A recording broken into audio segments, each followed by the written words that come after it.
Hello, everybody. Welcome to another edition of the Canuckle Pucks podcast. Yes. That's the name, isn't it? Canuckle Pucks. Yeah. Canuckle Pucks. I think there's too many P's in the Canuckle Pucks podcast. Is that the problem? Yeah. I think it's just my memory is starting to...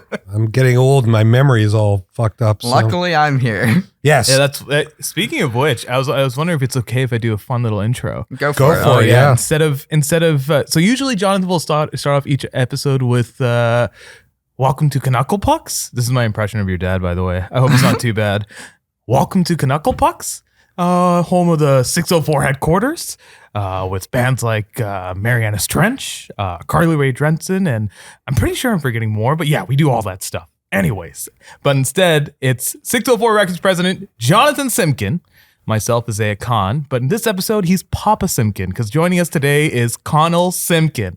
Give it up for the man coming back from Toronto to watch some Canucks playoff hockey. That's him. How's it going there? Just technically speaking, especially since his mother's in the audience here, it's Simkin Watt? Yes. Oh, okay. It's Simkin Watt. So My bad. That was a bad guess. Gonna give a little shout out there, a little credit there. Yep. Where due. Connell, welcome to the podcast. I'm glad to be here, and this is a very exciting time for the Canucks. We have our first playoff appearance since the 2020 bubble, and our first real playoff appearance in a season not impacted by the pandemic since 2015. So Let's dive into it. Okay.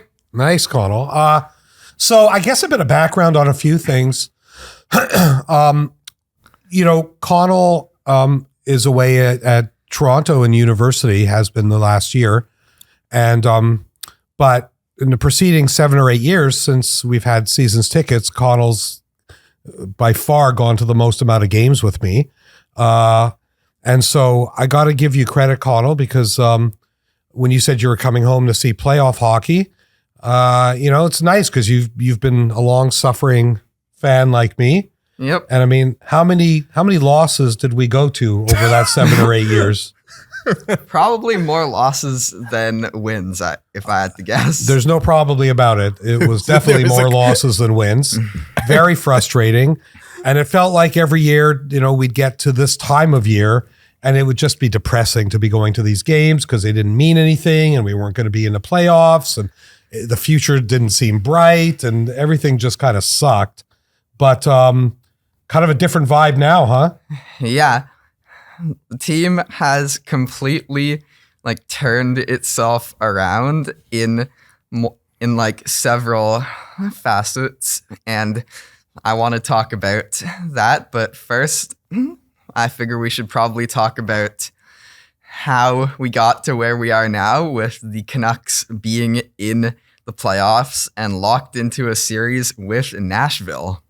Well, I think we got there a few ways. I think the beginning of the process was when Bruce There It Is got fired last year, and which was a sad. That was sad. It was sad, but as much as sad but needed. The fans hated it. I think it ended up working out in the end because Tocchet has absolutely turned this team around. I agree. I think it's a few things with Tocchet, right? Number one. There's a feeling of sort of accountability in the team now that really just was never there before. You really get a sense that everybody's bought into his system. With Boudreau, it just seems so scattered. Everything just seemed a mess and chaotic. And I know he's a good coach and he seems like a really nice man, but on the ice, it was chaotic. Yeah, I think he had a chaotic roster, though. And he did what? He had a bit of a chaotic roster in the sense that there was really no, who was that? Not Lekramaki, but some other dude that was started with an L that was in and out of the lineup all the time. And then... I don't know who. Yeah. Not Erickson. We traded him at that point. It was just a weird roster in general. You saw a bunch of guys go up and down. You saw guys that weren't ready. You saw Anders Nilsson go out a few years back, and then also, what happened to goaltending? As a random note, do you remember during the Boudreau era we had Braden Holtby on the Canucks. Oh yeah. Yeah. Well, I mean, to me, people have asked me, because I get asked that question all, like, what do you think's the biggest difference between like this year and the last 2 years? And for me, I mean, I think there's 2 or 3, but one of them is that it seemed like defense was always this combination of a couple of like legit pros and then a bunch of guys they'd call up from Abbotsford, like just on a sort of like daily basis. So you never even knew game to game who the defense was going to be. Yeah. And there was always guys there. Like, cause it's funny when they made all those moves at the beginning of the year to get Cole, to get Susie, to get, I know there was a certain portion of the fan base who was like, these guys are all mediocre. What are we doing? But the difference is they're solid. At least they are reliable, Functional. NHL players with experience. Yeah. That has made such a difference to enable like Quinn Hughes to really come into his own. They Yeah, serve a specific purpose. Like everyone has a role and it's a functional system now. Also, like, and everyone's meeting on their that role. topic, I think we should talk about the biggest acquisition there, which was, so last year we traded former captain Bo Horvat to the New York Islanders. And as part of the trade, they gave us a first-round draft pick, and we used that pick to trade for Philip Hronek from the Detroit Red Wings. And since that trade, and especially this season, Hughes and Hronek have been like one of the best defense pairs in the NHL. And as you said, to like back them up, they've also gotten some more reliable defensemen with experience. Like I believe Cole has won the cup before, so that could be some good playoff experience. Has he won the cup? I think Pittsburgh. he was on Tampa when they won. He was on Tampa when they won. Oh, I didn't even know that. Look at you, Connell, coming up with the stats. Yeah, I believe he was. I didn't even write that one down. That's just from memory. Oh. But yeah, so he was on Tampa when they won. So he, like, for example, has some playoff experience. Yep. And then Has anybody else won a cup on this team? Looking at the lineup right now, JT Miller did not win a cup. No. But he was part of the Stanley Cup run in, I think not 2013. It would have been 2015 Chicago Blackhawks, and he was on the Tampa Bay Lightning. That's at the time. weird that we don't have anybody Yeah, we don't have cup experience other than at all. Cole. Yeah, we have no cup experience. we have some veteran players, but only Cole has been on a cup winning team. Anyway, so I think one of the big changes is definitely the defense, and also the Quinn Hughes has always been a great player, but he took a step up this season and is now he's broken the records. He's arguably the best defenseman in franchise history at the age of 24. He looks like he's gonna win the Norris, And he's the king of the Jews. Don't forget that. Just as a side note, so that reminds me. So last winter break, my girlfriend, which shout out to her, I know she's gonna be listening to this, so shout out to Allie. So she came to Vancouver this past winter break, and as part of that, we went to Tofino.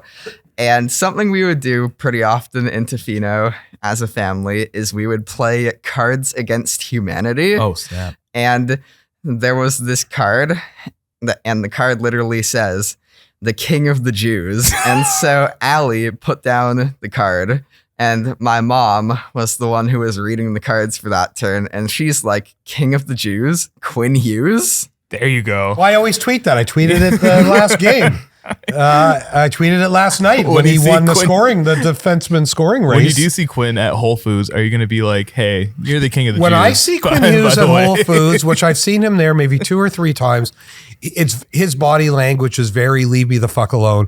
He does not want to be bothered. I mean, I get it though. he's always with his girlfriend, I'm assuming his girlfriend, and his head's down. He's usually on his phone. He sort of walks a few steps behind her with his head down. Oh, It's okay. kind of funny actually. Yeah, But, I was gonna say. but I mean, here we go off on another tangent, which we always do. But there are way more Jewish players in the league than I even knew. We went over this last, like, Yeah, we go had over to this? go, yeah, well, last I'm not episode sure we if went you- over I guess this. I'm obsessed. I'm not sure if you knew this, but Zach Hyman is Jewish, Well- and he's a 50 goal scorer. Zach Hyman is like probably the Adam most Fox. Jewish of the Yeah, so you got the rest of the Hughes brothers. You got like Adam Fox, Jake Adam Chikrin. Fox, which I was shocked when I don't know why. I just didn't like a lot of really good defensemen. Zucker Yeah, is Jason Jewish. Zucker was another one that was on there as well. Devin Devin Levi. Levy. Yeah, Devin Levi. It- who's from a Buffalo? World Junior starter. Buffalo Yeah. Sabres goalie. It's interesting. And of course, all the Hughes brothers. And then Luke and Jack in New Jersey, and then the king of the Jews himself in Vancouver. But yeah, the Quinn Hughes thing's been unbelievable this year. I mean, the way he can control a game now is kind of shocking. Unbelievable. Like when he's on his game, which he usually is, nobody can touch him. I mean, I remember thinking when we first got him, oh my God, he's so small, he's going to get demolished. And I mean, how many times have I ever actually even seen him take a hit? Like twice in 5 he's years? so evasive, dude. I remember like I'm not a big stats guy. I hate stats. To quote Gretzky when he talks about Grant Fuhrer, if you go back and look at Grant Fuhrer's stats, they're horrible, but he made the big plays. The one time I appreciate stats is when you look at Quinn Hughes' possession number. Dude, the Canucks finally have the puck longer than 30 seconds. Do you remember how frustrating it was to see Travis Green tell everybody to dump and chase? Yeah. Yeah, so that was annoying. Yeah, no, it's utterly night and day from where it was.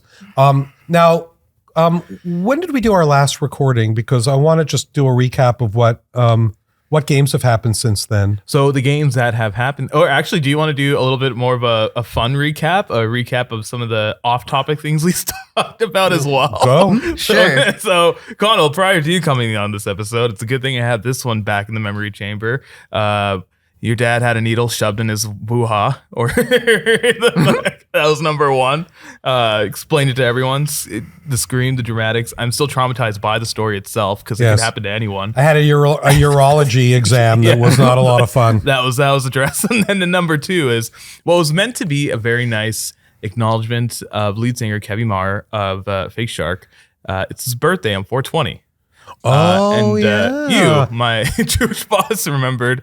It's also Hitler's birthday. Yeah, exactly. So It's true. I didn't stop laughing for like 10 minutes. Yeah. Well, But we're back on it now. But if we want to go over the calendar, some of the games we played before then. Yeah. So As- oh yeah, no, go ahead, As Connell. we do that, I also wanted to briefly look at a couple other things that like where the Canucks have gotten like a lot better with this season and the past couple seasons. I would say they have, like, as we've mentioned, a lot more depth, especially on defense, but also on center. You have guys like Pedersen, Lindholm, Miller, and then if you go deeper, you have someone like Teddy Bluger at center. And then another aspect that I think they have improved at is Demko.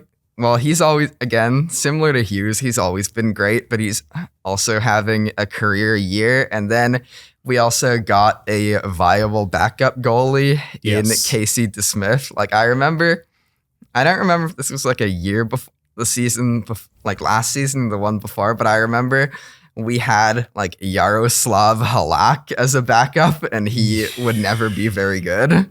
And so now DeSmith has proven to be a solid backup, and we also have Artur Silovs as a solid third option. hey, Connell, who played in goal the game we went to? Silovs? The one we went to recently, Yeah. it was the one that Demko came back from injury for. No. Did he play again? No, we didn't. Did you watch Winnipeg or? Hold on. the We one, like, went to the Calgary game where we clinched.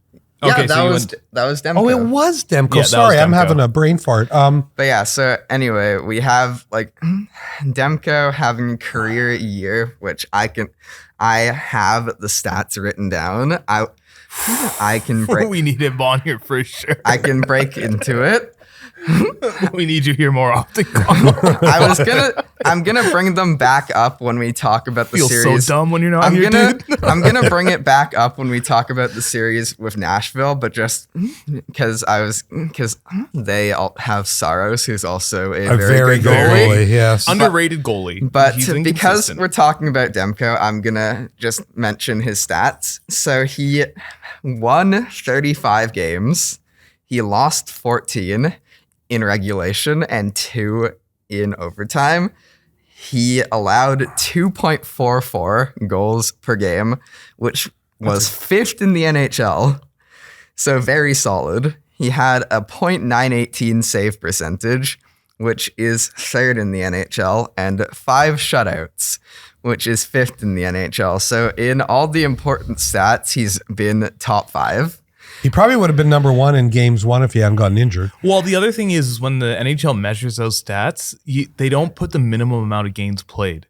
So you can see a goalie who's only played like 3 games and they have an amazing goals against average. And it's weird. So to see Demko at top 5 with the amount of games he started, that's super impressive. Well, I thought in the Calgary game he was just solid. Like, wasn't spectacular. He didn't have to be spectacular, but when somebody's been out for a month, you're sort of like, oh shit. And you're like, are they gonna be the same? Like, I remember I didn't even have a moment where I was worried. You could tell from the very first save, he was solid. He was good. I remember a couple of years ago, I think it was like 2021. Yeah. Pedersen was coming off a bad injury, Yep. and he was playing like not great, which is why they only gave him a 2-year contract at the same time that they gave Hughes a 6-year, I believe it was. Well, I'm not sure that's why, though. I mean, I have a feeling it was Petey's choice. Like, he's always been very reluctant about committing.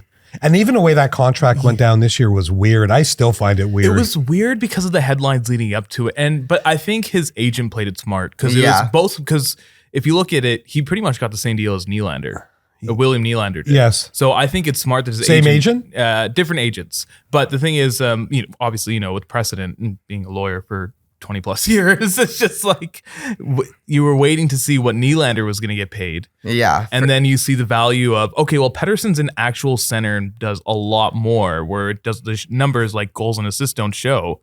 So you kind of weigh it out, and he did a good job getting Pedersen the bag. And Pedersen deserves every dollar. Yeah, he hasn't been great the last, let's say, 2 months, but defensively he's been as solid as he ever was, and people sort of ignore that because he's got a tendency to make weird gaffes sometimes. So, and then everybody remembers that. Yeah. And then they don't sort of talk about like how good he is at coming back. Yeah. His back checking is crazy good. Insanely good, given the guys he's played with for, like, the rotating wingers for him have been Garland and Nils Höglander. It's not JT Miller. No. It's not Elias Lindholm. No. So you can imagine the amount of defensive responsibility on that guy. But hold on, Connell. I know you got some thoughts, but what when we last recorded, what has happened? What games happened since we last recorded? So since we last I figure recorded, it's good that we talk about this. Yeah, since we last recorded, we had Vegas, which was a Vancouver 4-3 win.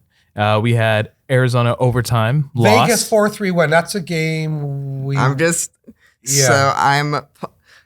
pulling up ESPN on my phone and looking at the various games. You're giving ESPN a plug, dude?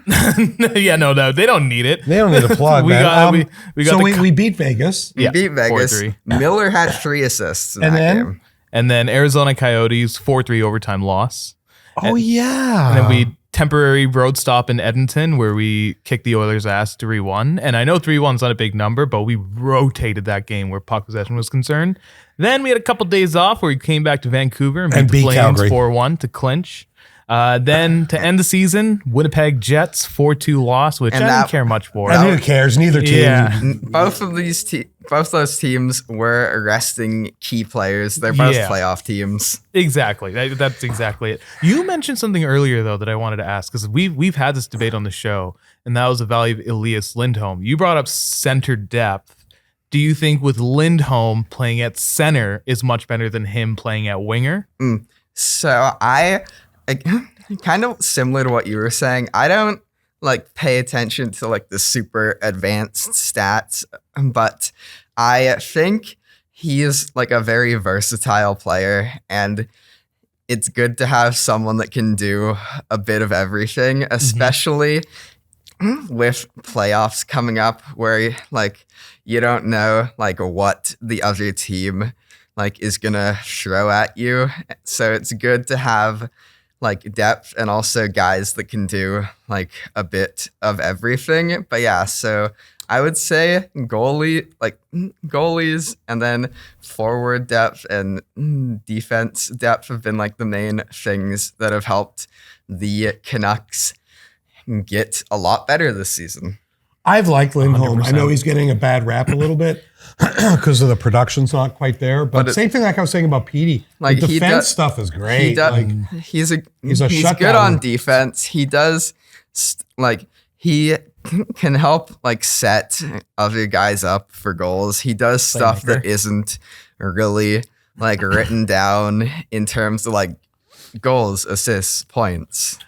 Power play facilitator. Yeah. One thing we didn't have in the middle, like obviously, yeah, we remember the first game. It was against Carolina. He tipped in 2 goals, but you didn't have that net front presence where skill was concerned before. And I think that's where Elias Lindholm's value is the special teams. And he has a good face-off percentage when he's a consistent center as well. Yep. So that helps with the PK a bunch. Yeah, for sure. Yeah. All right. So we've been alluding to it for a bit. Do you want to break down the matchup versus Nashville? Yes. Well, hold on. One sec. Any thoughts about just clinching the Pacific? Does anybody give a shit? Does it matter? So I just on that topic, I think it is a very like exciting thing, especially because like when Demko was out, we saw Edmonton like narrow that gap, and also they had like one of the longest win streaks in NHL history. So it's nice to see that like we clinched it and got back on track just in time. Do you have anything else to add to that? Well, you go, Jose. I was going to say, like, I don't know if you guys remember the Canadian division when we were called the North Division during the bubble season. Bubble. My dumbass bought a North Division champions jersey for the Leafs that year, and I felt so fucking Yeah, but that's got to be stupid. like a collector's item now. It's a mop rag, dude. We Yeah, lost to yeah. Montreal in the first round after a 3-1 lead, dude. I was choked. Was that the year Tavares got rammed by Perry? Corey or whatever? Perry. Well, it wasn't intentional. No, it wasn't intentional. Yeah, but that's when his that was a bad hit. That was Knee ugly. straight to face. Yeah, that was That year was weird because in the first round we got paired up with the defending Cup champions at the time, which was St. Louis, and we beat them. We sure did, and we almost beat Vegas. Okay, so I must admit, I would have been pretty choked if we had lost the divisional race after basically going from game 1 to us being sort of number 1 the whole year. I think that would have been mentally a bit of a like thing a to letdown. overcome. And so I was nervous. And it was funny. That was the night Connell flew home from Toronto, and I went to pick him up, and the Canucks were playing in Edmonton. I was so nervous. I couldn't even look at my phone. I was so nervous about it. And I said, I'm not going to look at it until Connell gets off the plane.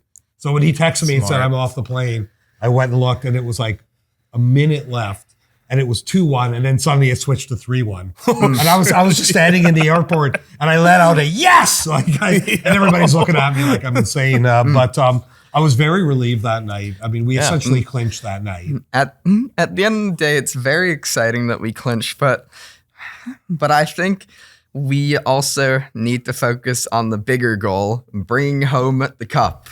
I don't disagree with that. And I'm not going to say much more about that because I don't want to jinx it. You want to jinx it? I don't want to jinx it, but I think that is bringing home Lord Stanley's Cup is the big goal. Now, here's a question for you, Connell. So we went to a game at Christmas that sucked. We lost to Detroit, and that was one of the shittier. I think it was Philly. Or Philly, thank you. Yeah, we lost. And we lost badly. We lost like 4-1 to Philadelphia, and it was the game. It was my girlfriend's first Canucks game. Oh. She's from Toronto, but don't worry, she's not a Leafs fan. Okay, I was worried. But I wanted to ask you something, Connell. So you've been to, you also saw a win when you came home at Christmas. Yes. And then you saw obviously the win against Calgary. Do you sense a difference the way the crowd is or the vibe in the arena from the last 5 or 6 years when you and I have gone? Yeah, so it is a pretty small sample size because I've been in Toronto most of the year, but compared to like the many years before, so I would say when the team was bad, you wouldn't like see the crowd get like super excited but also I feel like the team was also a little like the fans were also a little unpredictable because it's like the team wins and it's the top of the world and then the team loses, and this was again when like back a few years ago, and then the team loses and it's like sell the team, people throw jerseys on the ice. Yeah, dude.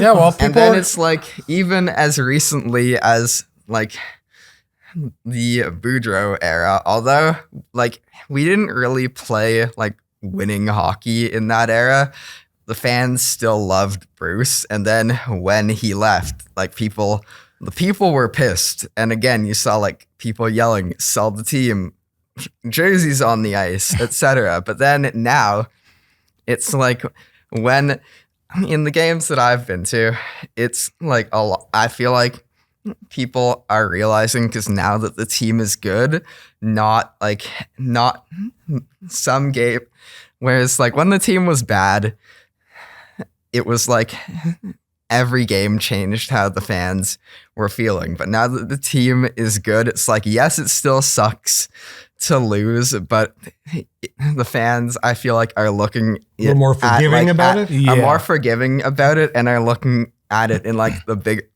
bigger picture, because it's like now as opposed to then, we like are one of the best like teams in the NHL. We have like a promising future ahead of us, and yeah, so that's what I would say the difference Yeah, is. because I mean, I think it's a fan base that's so used to losing and so expecting to lose that, man, give them something to grab onto. The I mean, return even on the the emotional chants in the arena, the Connor Garland chants, the JT Miller chants, it's pretty wild. Like It's a live atmosphere, dude. Like I only went to one regular season game this year, and that was against the Rangers, and that went to overtime. Zibanejad scored in overtime, whatever. But that was a wild. Was that the one you and I atmosphere. went to? No, we went to Oilers Preseason? Canucks preseason. Oh, okay, Yeah. right, gotcha.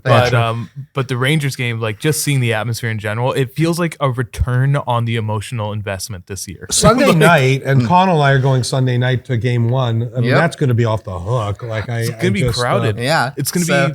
Do you want to talk about Nashville? Yeah. First, I have one more thing Okay, Connell, you to go. say about like what it was like before this season. Okay, let's hear. So I know you know who this is, but if you know who Steve Dangle is, I feel like the Canucks like fan base is what before this season was kind of like him. Like you're like jumping up and down, like yippee when the team wins, and then then the next game when they lose, you're like on the floor bawling your eyes out.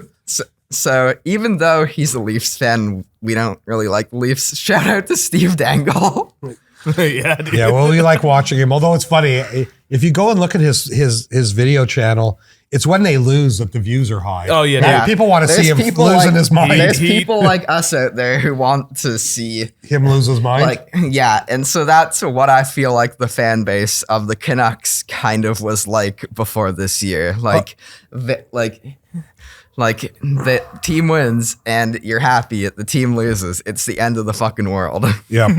Well, Anyway, let's talk a bit about the series. So, I mean, first off, I can't believe we're back in the playoffs. It's still something I mean, it's How's been that so settling long. in for you guys? It feels amazing. I mean, and you can feel it in the city, the whole city's. and it's like after, like at games, as I was saying, you feel the energy, but it's like after the games, like the fans like run out of the arena and you hear people like cheering even after the game's done. Yep. No, it's a crazy atmosphere Like now. you can feel it in the city. So here's my thoughts about the Nashville series. We should win. We are a better team. And yes, Nashville had a hell of a run for about 2 months there where they had an incredible streak. They've got a very good goalie who may be the most impressive thing about him is that he's small. Yeah. And Yeah, yet he's not that somehow he's still, because boy, that's something that's sure changed in this league. It's very rare to see a goalie that small. Well, the thing is, Devin Levi is a very shorter, like Alex Lyon, Devin Levi. Like you're seeing a lot more goalies that are shorter, but the athleticism is crazy. Yeah, good. so Saros is, I mean, there's And no he doubt fits about into it. that. He's a very, very good player. And they've got great players. Like Yossi's arguably a top 3 defenseman in the league. Yeah, by far, and probably one of the most. They got underrated. Ryan O'Reilly, who's won a Stanley Cup. They have Forsberg, Philip Forsberg. who's very good player. I mean, which we'll get to him because he was actually their leading scorer this season. And so when I get to breaking down the stats, we're actually going to get to that. we are. yeah, you dude, sure? Yeah, that's Yeah. up to you. Okay, you say so. Speaking of that, It's up to you. are you ready for some stats? Okay, hit us. So All right, my hit us. thoughts on this, we should, like you said, we should win. We swept them in the regular season. We played 3 games against them and we won all the games. But it was also when they were It was kind of also crappy. when they were bad, Yep. because in recent months they've been one of the hotter teams in the NHL. Yep.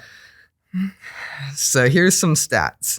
So like I said, we swept them in the regular season, although that was before they got really good. And so here's some stats. All right, let's So hear it. goals per game. Vancouver scores 3.42 goals per game, which is 6th in the NHL. And Nashville scores 3.24, which is 10th. So they're both in the top 10 Yep. of like goals per game. So it could be a very high scoring series. And then the power play percent, Vancouver is at 22.4 or 11th in the NHL, and Nashville is 21.6 or 16th. The penalty kill is something that both of these teams have kind of been like kind of mediocre at. So that should be interesting to see, as the Canucks penalty kill percent is 78.8 or 20th in the league, whereas Nashville's is 76.9 or 22nd. So they're both in the bottom half of penalty killing. And then goals against per game. Vancouver averages 2.68 goals against, which is the 5th least. I was going to say that's pretty good. While Nashville averages 3.02 goals per game, which is the 13th least. So again, they both have like pretty high quality goaltending. And then speaking of that, the save percentage as a team, so between like all the team's goalies, Yeah. Vancouver is at 0.909 or 8th in the NHL, and Nashville's 0.907 or 11th. And then so some key players that we'll be seeing in this matchup. So let's start with the Canucks. So we've got JT Miller, who led the team in scoring with 37 goals, 66 assists for 103 points. Insane. We've got Quinn Hughes, who we've talked about a bit already, but he's arguably the best defenseman in the NHL, and he has 17 goals, and 75 assists for 92 points. And then we have Elias Pettersson, which I don't have his like stats pulled up right now, but I believe he had 98 points. And then Demko, we talked about already, and then for Nashville, they've got Philip Forsberg, who was their leading scorer. And then they have Ryan O'Reilly, who has been like solid this year, and he has also won the Stanley Cup. Yep. And then they also have a very good defenseman in Roman Josi, who Yep. I would argue is like a top 3 defenseman in the NHL, 100%. along with Hughes and Makar. And then in goal, they have Saros, who I have his stats written down because I have like a comparison of him and Demko written down. So Saros and Demko actually have the same amount of wins, 35, but Saros has more losses and overtime losses, which makes sense because Demko was out with injury. So Saros has 24 losses and 5 overtime losses. He allows 2.86 goals per game, which is 26th in the NHL, which you'd think it would be higher. But like you were saying, the NHL like stat tracking is weird because it's like you could be a goalie and get called up from the minor league, play one game, and your stats would still like be there. Yep. So, but for what it's worth, that's his goals allowed. His save percentage is .906 or 24th in the NHL, and he has 3 shutouts. And so that's my thoughts. Well, when you look at the stats, I mean, teams are more even than you might. First off, what can I just say? Like, you know how fucking stupid I feel being your co-host now. Like, I mean, I need to like this is a lesson for me to take more notes. I don't know this stuff from memory. But you did your due diligence, dude. I need to do more due diligence. Last night during the game, and like also this morning, I was just like researching all the key points. He did his prep. No, that's why. So that's how I know all this stuff. Putting us both to shame. I was researching like everything yesterday. So like on paper, there are like some aspects where it's like, I'd say there's some aspects that Vancouver has an advantage in, but it, like you said, it's more even than you would think. And they are a very fast team. That's the one thing when I watch them. Mm-hmm. And they got a really good coach. Andrew Brunette is a very good coach. His system's interesting. They don't hold the puck. They move the puck really quickly, which is, I mean, I think we can deal with that. Unconventional, but like, I think I imagine right now both the teams are like looking at film and studying the other teams' like systems and habits. So we'll see how Talkett and the Canucks like deal with that. I think they're gonna like. I think they're going to need to like apply lots of the Canucks are going to apply lots of pressure onto some of their guys like Forsberg and Josi.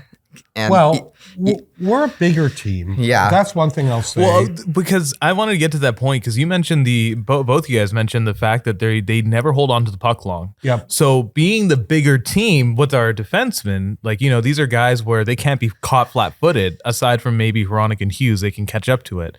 But like when you look at Zadorov or Soucy, who's still he's fully recovered, but will he skate the same as he did in his prime? We don't know yet. Yeah. And so my question to you guys is, are you a little intimidated that zone defense might not work against such a fast mobile team? Or is this not one of those things where you're going to look out for it and see what happens? I think it's about sticking to our system. And if we do, I think we're going to be in good shape. Like the Canucks are a funny team. Like most of the time this year, they've looked amazing. And when they're on their game, they're about as good as it gets in this league. But when they're not, oh man, like if that falls apart, which it does once in a while. So I think there's a couple of keys. I think number one, we have to stay out of the penalty box.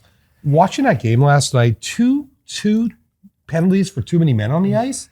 Like, good God. I'm pretty that's sure the kind of thing that'll kill you in a series like that. The Canucks have the most too many men it's on brutal. the ice. I just don't get calls it. In the league. Like against. Like they've drawn the most penalties against themselves for too many men on the ice. Which is just ridiculous. Also, and it's like because they're like not just versus Nashville, but like in the league in general, they're a bigger team, especially when you have guys like Myers and Zadorov who are big enough to play basketball but are playing hockey, you also have to be careful about like physicality. You don't just want to plow over like a smaller guy on another team and just keep getting called for penalties. But I think you will see those guys step it up physically. Yeah, I think we're going to see. I think there is like a line between being physical and just like drawing unnecessary penalties, and we will see the Canucks play in that line. So, anybody willing to make a prediction? I'm willing to make a prediction. I am too. Okay, who wants to go first? Well, actually, Connell's got all the stats, so I want to hear what he says Connell, first. let's hear your prediction. My prediction honestly isn't really based off stats. It's just my gut. Yep. I'm going to say Vancouver in 6. I think I'm giving them 6 games because Nashville, like we've said, to their credit, they are a very good team. They have a good coach, and they have been like one of the better teams since the All-Star game. So I think they're like gonna take a couple games, but overall, I think Vancouver can handle them, and I think we've got this. I had the exact same prediction. Vancouver in 6. And I even did the NHL bracket challenge today. Oh, you did? Yeah. I'm actually going to do mine after the podcast. Perfect. Nice. So I put down Vancouver in 6. I am getting bold here. Yeah. Right? Because and I'm flipping. Because last episode I was hyping up the Predators a bit too much. Because I look at their roster. You got good guys, but you don't have reliable consistency on all 4 lines. You're going to say 5. I'm saying Canucks sweep the Predators. Wow. And the reason why I say that is because outside of that first forward line, their second line is Zucker, Sissons, Mark Jankowski. Our second line would be JT Miller, Elias Lindholm, most likely. Yeah, and and when you look at the line-to-line matchups, I'm not going to doubt Andrew Brunette can probably coach his way around matchups, but you can't, once you get the players on the ice, coaching's done. You're just watching the game and advising when you can. And so unless Saros stands on his head and Ryan O'Reilly's playing 30-plus minutes a game on both sides of the puck, there's no way. How old is O'Reilly? I mean, he's got to be. I think he's in his 30s. Know, his exact, for sure he's in his 30s. I think he's relatively old for a hockey player. Like he's in his 30s. He's 33. He's 33. That's younger than I thought, to be honest. I thought he was 36. I thought he would be like 35. Well, you want to do a fun fact from 2015? What's that? So the last time we made the playoffs in a regular 82-game season, 2014, 2015. Now, Ken, do you want to know who's on the roster at the time that you wouldn't believe played for the Canucks? Who? Okay, so number 1. So obviously there's the Sedins, but the Sedins, after Burrows, had to find a new guy to play with them. Yeah. Radim Verbata. Who I remember, not you bad. Must remember him, Connell. Yeah. Because you know what? He had a very good year here, and then he kind of shit the bed. He kind of fell off. Yeah, he had 63 points that year too. Yeah. And then another one that I'm looking at more of the odd ones. Yeah. Another name that I completely forgot about, who's part of one of the Florida deals, Sean Matthias. Yep. That's another weird one, dude. In the where is he now category. Yeah, in the where, I don't even know where he is now. like I'm pretty sure he's out of the NHL. Yeah. But and then there's one that I do respect a lot. I loved watching him as a player, Derek Dorsett. Yeah, that's sad how that came Dorsett to an end. And that's a year he was really starting to break out offensively. He was always like a good enforcer, and he was starting to break out offensively, and then shit got bad. Yep, Matthias is on Winnipeg as a healthy scratch. Who is? Sean Matthias is presently on the Jets as a healthy scratch. I didn't even know that. I didn't know that either. And we lost to Calgary? Yeah. That I remember. It was depressing. Now, who was the start? So this is pre-Markstrom, and me and Connell were talking about this before. We don't even remember. No, I think it was... Eddie Lack? It was before Markstrom. So Markstrom was active, and Eddy Lack did play 41 games that year. Yeah. I think it would have been like when... They were like this would have been like Markstrom's first like real shot at being. Well, the funny thing is, and I forgot about this too, Ryan Miller Oh yeah, of course. Ryan Miller. And he was great for the Canucks. Like he's just a great goalie. Like he was just all solid. around just a good goalie. On a crappy team, he was. Also, from the 2014-15 roster, this isn't like a nobody, but this is just someone I wanted to mention because although they aren't like an active hockey player, they're still like doing a lot right now. Kevin Bieksa. Of course. The nicest player you've ever met, Jonathan. Yeah, he's a nice guy when I met him.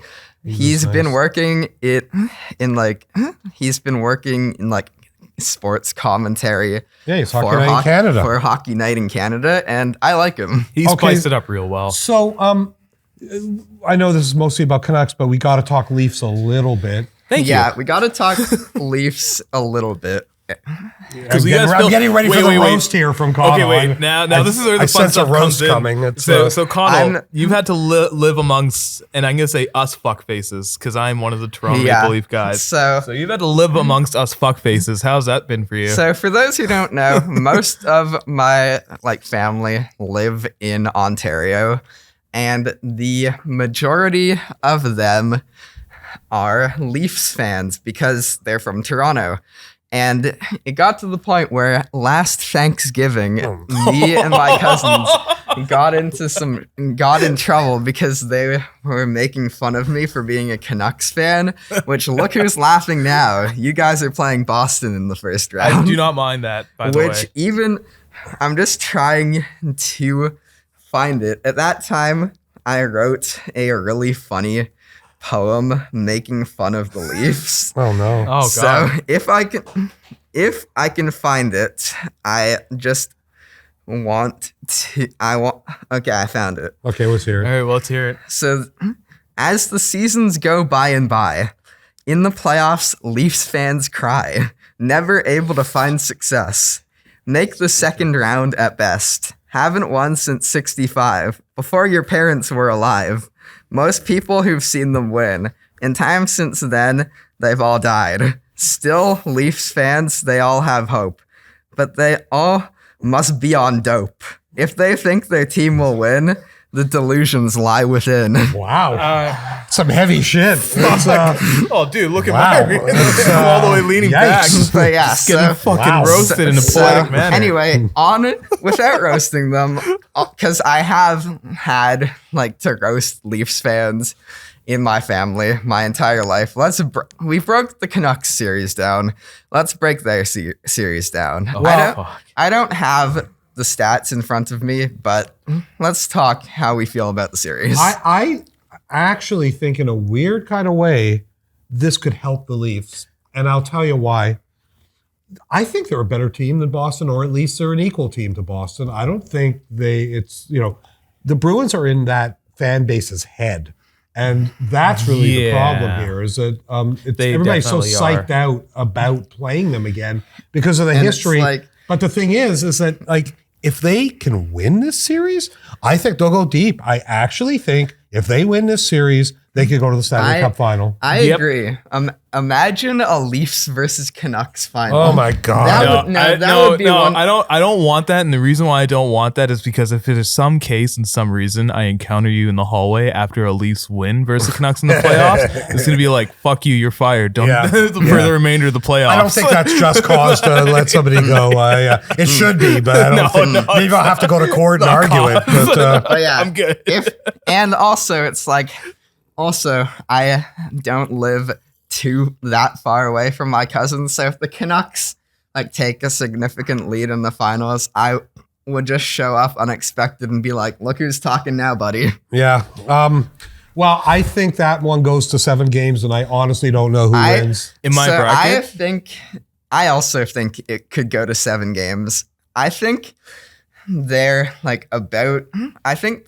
about equal, but like you said, the Bruins are in the fan base's head, and because of the team's history of the Bruins absolutely kicking their ass, the thing that we'll have to see is, are the Bruins in the players' heads? Can the players focus and get things done? That's a great question. Plus, the Leafs have not been playing great. The last 2 weeks, the Leafs have been on a bit of a downturn. I think a lot of this is going to come down to goaltending for both teams. Boston's better. Their goalies are better, but they're also inconsistent. Yeah. But the Leafs are, I mean, Samsonov, after looking pretty good after that disastrous beginning, Samsonov has looked kind of crappy in the last Samsonov days. has been kind of meh. And then Wall has been like solid, but he is still pretty young, so you can't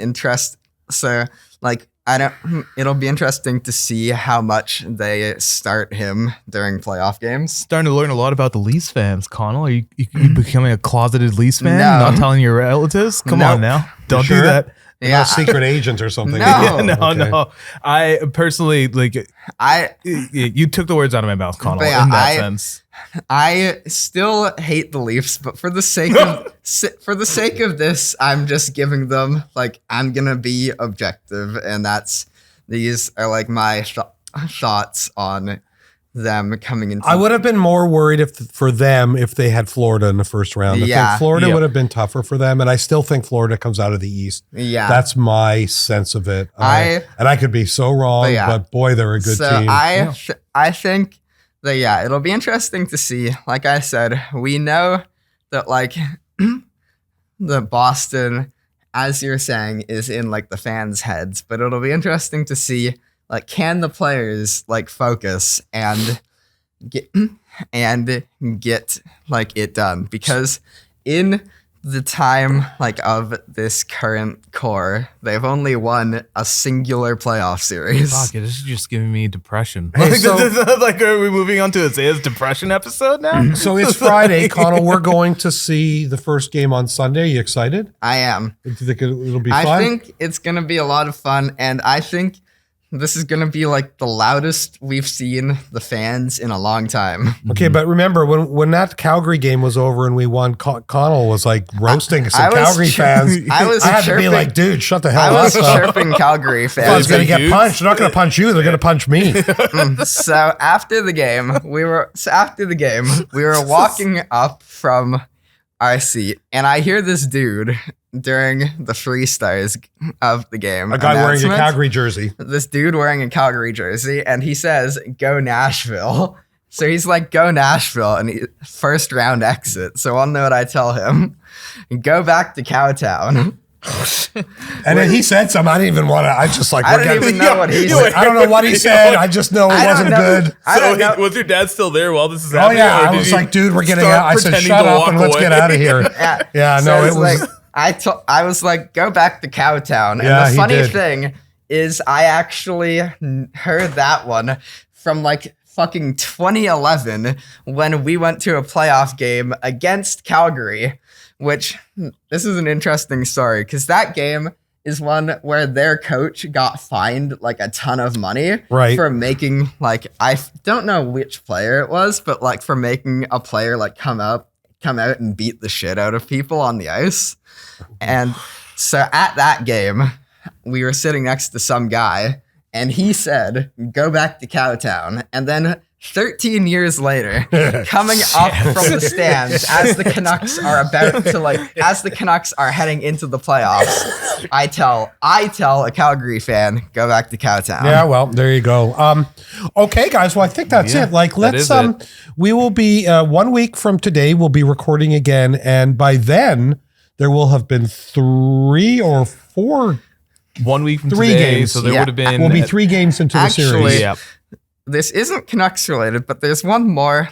This is the big story in the NHL right now. I just wanted to briefly come up. So I'm sure you saw, but Arizona the Coyotes have officially relocated to Utah. Yep. So I'm so happy about that. Yeah, so that's a wrap for the Arizona Coyotes, and also I think that's a wrap for the podcast for today. Yeah. All right, listen, spin-off. Dude, that's I can't really add much to that. The management's only said they're not going to call it Salt Lake City, even though it's in there. They're going to call it the state name. So Utah. I know what I want the team name to be: the Utah Stormin' Mormons.